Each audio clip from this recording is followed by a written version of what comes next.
আসসালামু আলাইকুম এভরিওয়ান। আজকে আমরা এসেছি ঝিনাইদহতে মিয়ার দালান দেখতে।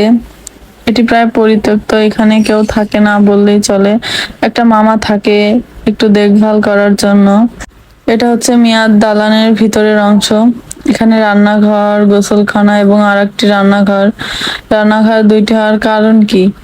মিয়া মনে হয় বেশি খাওয়া দাওয়া পছন্দ করতো। তারপর এইদিকে দেখছেন খাবার রাখার জায়গা। আগেকার দিনে তো ফ্রিজ ছিল না, তো এইখানে খাবার হিমায়িত করে রাখা হতো। এই জায়গাটা বেশ ঠান্ডা।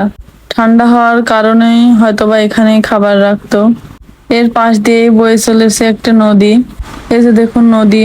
নদী হওয়ার কারণে এখানে অনেক বাতাস আসছে, ঠান্ডা পরিবেশ। তথাকথিত ভাবে শুনেছি এই বাড়িটি নাকি 5 তলা ছিল, 3 তলা নাকি নিচে আছে। তো এখন আমরা 2 তলায় দেখতে পাই। এই যে এদিকেও কিছু আছে, হয়তো বা নিচে চলে গেছে সেদিকে। তো আমরা এই যে খাবার ঘর থেকে বের হয়ে উপরে এসেছি। এটি হচ্ছে নামাজের ঘর। পাশেই বেডরুম দেখা যাচ্ছে। আগেকার দিনে তো রড ছিল না, তাই কাঠ এবং লোহার পাতের সাহায্যে ছাদ করা হয়েছে। এই যে ছাদের অবস্থা খুব একটা ভালো নয়, এবং দেয়ালে সুন্দর নকশা দেখা যাচ্ছে।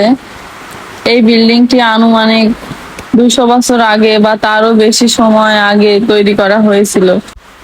এই দালানটি নির্মাণে নাকি জিনরা সহায়তা করেছিল এমনটি শোনা যায়।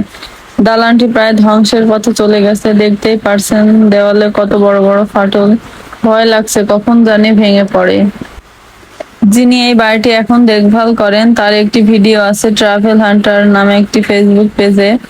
এবং আমি যে তথ্যগুলো বললাম তা ওই মামার মুখ থেকেই আর কি শুনেছি, তারপর আপনাদের সাথে শেয়ার করছি।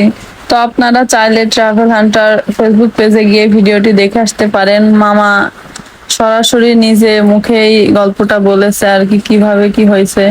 এবং যে মামাটি দেখাশোনা করেন উনি হচ্ছে উত্তরাধিকার সূত্রে দেখভালের দায়িত্ব পেয়েছেন। কিন্তু এই বাড়িটি সংস্কারের জন্য কেউ আর এগিয়ে আসছে না, তাই প্রায় বাড়িটি ধ্বংসের পথে বললেই চলে। তো আজকের মতো এখানে শেষ করছি। সবাই ভালো থাকবেন, সুস্থ থাকবেন। আল্লাহ হাফেজ।